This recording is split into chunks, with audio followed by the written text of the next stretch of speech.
My stepkids are generally good kids. They don't color on the walls or hit each other, or steal, or any of the behavioral issues that most of you lament. They have many excellent qualities.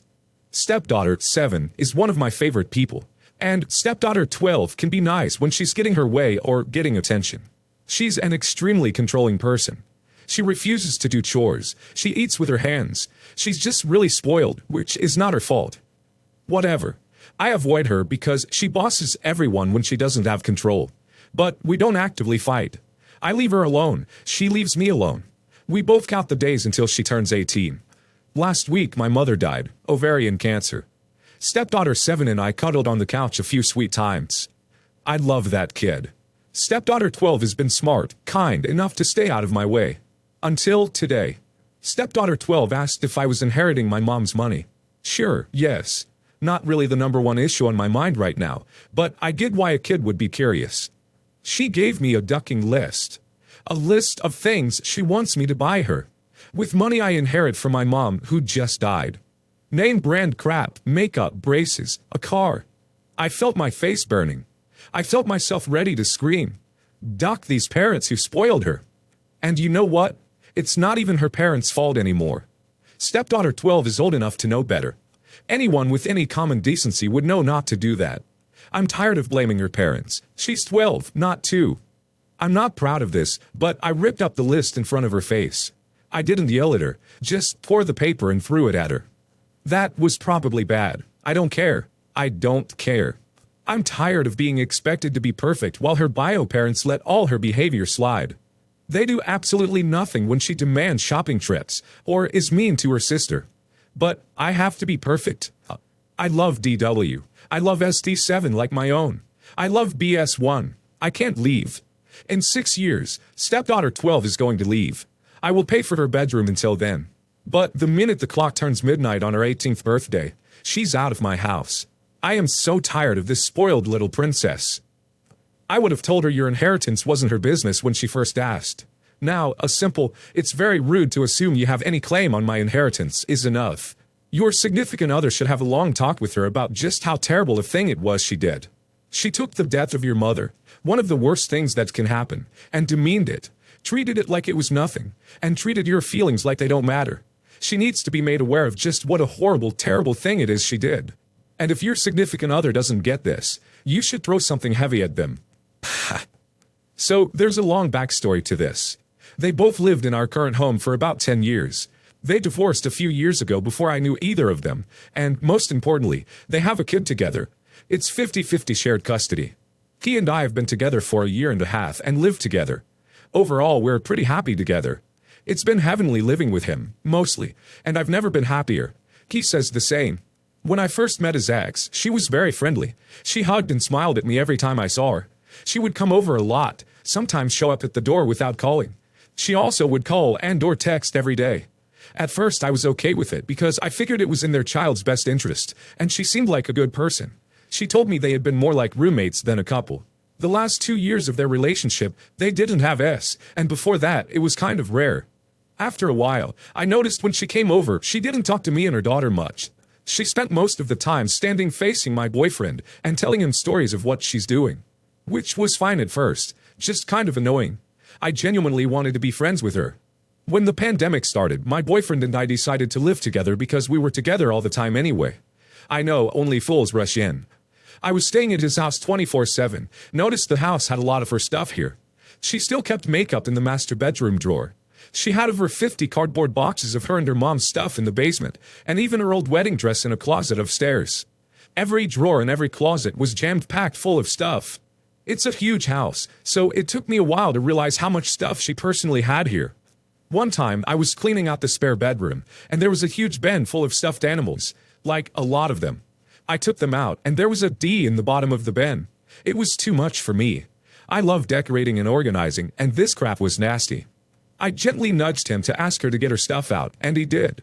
He was happy to do it, and said he's been asking her to move the boxes and junk for over 8 years. Plus, he bought her a house where she could store it, a big car to move it, offered to help her move it, and had plenty of time to do it. He pays her alimony, and she won't have to work for a very long time, so she doesn't work at all. The day she came over to move her stuff, it was very emotional for her, and she stopped being nice to me afterwards. I was in a work meeting when she arrived, and didn't get a chance to say much to her. I was super nice though. After that day, she tried to convince him that he shouldn't date me, and hinted about getting back together with him. He told me all about it. He also would constantly get calls from her asking him to do her favors. Then, about a month after she moves her stuff out, she shows up on our porch and tells him she bought a house a few doors down the street. I can see it from the porch. It's a huge house right on the corner, and it was super weird. She completely ignored me when announcing her news to him, even though I was holding his hand and standing in front of her too. Not once did she look at me. So that sucked, really bad. Fast forward. We went out of town and she offered to watch our pets, said she missed them. She got the dogs and he got the cats. He tells me this and thinks it'll be okay. I'm like, what the duck? No way, bad idea. He promised she was trustworthy. I gave in and said okay, but this is it, the last time. If she does something crazy and attention-seeking again, I'm not trusting her anymore. A week later, we come home to our lawn furniture, mantel decorations, a pot and dishes, decorations in the book room, a picture on the wall, all gone. I'm pretty sure she went through everything. She stopped coming over after that, and we installed an outdoor camera system around the house to be sure. Today, things changed while he and I were at work. She comes in the house. Here's what I could see from the porch camera. She walked in the house with their kid. The child walks out shortly after, not the ex, and then runs back in saying mama. Then they both come out. She has the code to the front door, and even if she didn't, their child would let her in. I want to install indoor cameras now. I wish she would have waited to come over when we were both home. I would totally feel different about that. Her and our house alone freaks me out. I need advice on what to do going forward, please. We are really making an effort to keep the peace with her, but it's exhausting, and seems like every time we feel like we take a step forward, she does something hurtful or disrespectful. Wait, she stole things from your house and you didn't report her? I think this could escalate. I think you and your boyfriend should consider moving elsewhere. She still thinks she owns that house. Full security system and discussion of real boundaries with partner. Like telling kid it's not okay to let her in when not home and change codes and locks. This should not be your issue to deal with. Your dude is failing here. He has been for a while. You need to talk to him and say, this woman has made me uncomfortable in my own home many times now. This is not something I want to or should have to deal with. Why are you allowing this? Edit to say you are absolutely underreacting. I feel sad to read you asking if you're overreacting. They have this history. She's done weird stuff. She also has been highly disrespectful and inappropriate to your relationship and privacy. Most women I know would have already flipped out on her. I'm proud of you that you haven't. But quit backing down and feeling bad. You haven't done anything. Both your boyfriend and her are wrong, and it needs to change. I, 28 female now, have a younger cousin, 23 female, who is the princess of the family. I mean it not as an insult. She's quite literally the belle of my maternal family, and even I fall in the category that never said no to her growing up. Horrible policy, I know. This Christmas, she asked me to pay a lot of money for a Christmas party that involved no one in my family, and would not see my adoptive daughter as part of the family. I refused, and my cousin stopped contacting me. She didn't even call for my birthday, which was fine. Well, turn the corner to this weekend. I'm currently settling in a new house. It's nothing fantastical, but it has 5 rooms. 1 my dedicated office, 1 for my daughter, and 1 my boyfriend's office. We both worked from home and needed the space. There's a nice yard, nothing too big, and we have an extra room downstairs. It's an add-on, not part of the original house. We're going to turn it into a visit room for our parents, and if necessary, expand it to make it a more permanent space, should my boyfriends or my parents come to need to live with us. I decided to show it to my mom, and of course, she got excited. She told her brother, my cousin's father, and he went and told my cousin. Now, time zone distance caused me to be a few hours behind most of my relatives. My cousin called me at 5 in the morning, begging me to turn that extra space into a studio apartment for her and her fiancé. I told her that no, that space is for parents, but she is welcome to plan a visit, or we can arrange a summer over or something. I did tell her I don't feel comfortable with her fiancé coming, since I haven't met him yet. She got mad and said I am blessed with so much money. She has a lot more than me, and can afford to let them live with us. Well, I decided to ask how much she would pay for rent. Well, how dare I ask for rent? Where are my Christian values? I hung up on her and told her she will not be living with me and she's lucky if I send her a birthday card. Now, thanks to a personal stalker I gained in my old town, I closed all social media, as has my boyfriend. My other cousin, 19 male, actually texted me screenshots of posts his sister made. Apparently, she accused me of promising a life of luxury in the US, only to back away because I decided to adopt an illegitimate child. My daughter was not illegitimate. Her birth father died, and her mother had to leave the country, and was living with a man in Sen. Aside from some pretty crazy people from her church, pretty much all her friends are calling her a moocher, since she is well known to be more than capable to live without even having to work. My favorite response is from a kid I remember back from when I was a senior in high school, reminding her that she used to brag how she had more money than Hollywood stars. She doesn't have that much, and could live in Dubai. Also a lie. Now, apparently, my uncle and aunt think it's my fault my cousin is getting roasted in Facebook. I really don't care as much as I would had I not had to deal with she who shall not be named. At this point, I just go to my future wedding guest list and cross names off. As far as I see it, less money to waste during reception.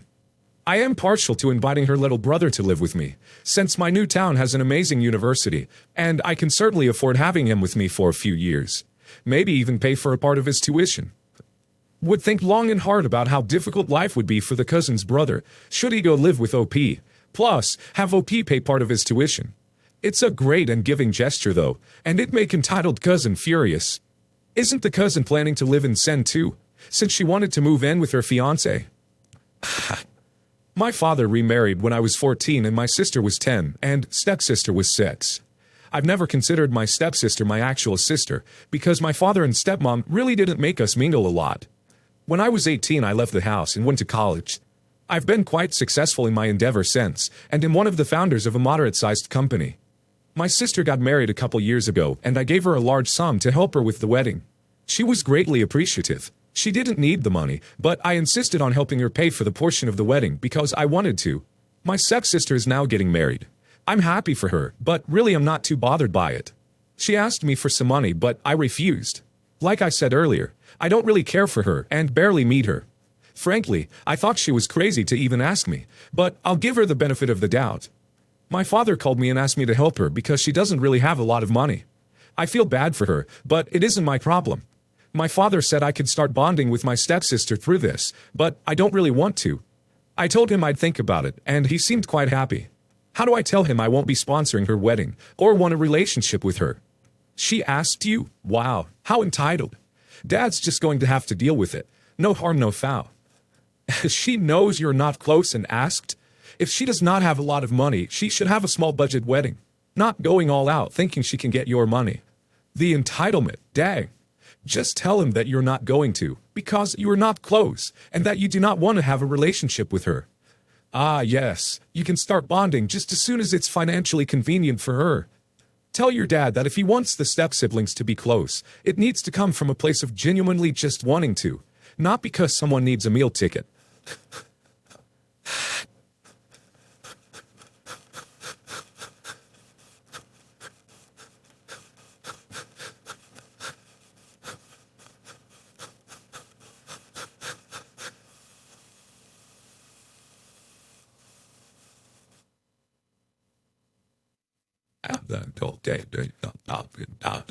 But